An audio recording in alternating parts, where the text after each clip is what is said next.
But she's not, the thing about it, she's so far dug in now. And she's drawn that line in the sand. Right. That it's almost like she's too far gone to say, I was wrong in this instance or this instance. I was never in her business about Netflix or anything. When I did the video, it was more what she said about Will Packer.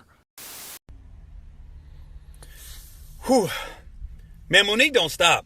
She blames everybody. It's Oprah, it's Tyler, it's Lee Daniels, it's Netflix. Now it's Will Packer. She went too far when she started blaming Will Packer on shit. That's my friend. That's my homeboy. Will Packer's done more for black actors and actresses than just about anybody in the last 10 years. I mean, he is basically showing Hollywood that black movies have a mainstream market. I mean, Takers, Think Like a Man, Ride Along, Stomp the Yard, Girls Trip. I mean, the dude is basically changing the game, and now you're going to say he's against you, when honestly, he put you in a movie Almost Christmas when nobody was putting you in movies, and he stuck his neck out, and he went to bat for you, and then you throw him in under the bus. I'm not going to sit back and let you slander my friend's name like that. Will Packer is a good person. That's a good brother, man. He helped change my life, and I ain't going to sit back and let you slander his name, Monique. Sometimes you got to take accountability for yourself. It's you. It's you. What can you do to change things? Stop blaming everybody else for your shit, man. Come on, Monique. Shit's getting old. And I didn't think it was going to take off. I was like, Instagram, ha, ha, ha. I mean, I was serious, but even then I was like this. I'm never serious. So I literally had to put on a game face like, I'm mad. And then I got done and go, man, I look freaking really mad in this. You seem kind of mad in it. Like actually, I pressed send and went, man. I told my wife, I go, look how mad I look. Am I gangster? Right. As I'm in the carpool lane to pick up my daughter from private school. That's how gangster I was when I made that video. You know what I mean? Like I'm literally and the cars are all backed up and just sitting there like. And I just thought, for me, I thought it was too much when Monique compared Will to like Harvey Weinstein and the slave taking the other slaves to the bottom of the ship. I was like, come on. And I think sometimes when a lot of people say, why couldn't Will speak for himself or why didn't other people speak up? I think a lot of people, they don't like to be bothered. You don't want drama. I get it. But I think at some point, somebody has to be like, hey, you're wrong in this instance where nobody was really saying that. So I was just like, hey, and that was it. Like, as far as like Monique, I've always liked her. She's never done me wrong. She's always been real cool when we met. I just thought she was wrong in this instance talking about Will Packer.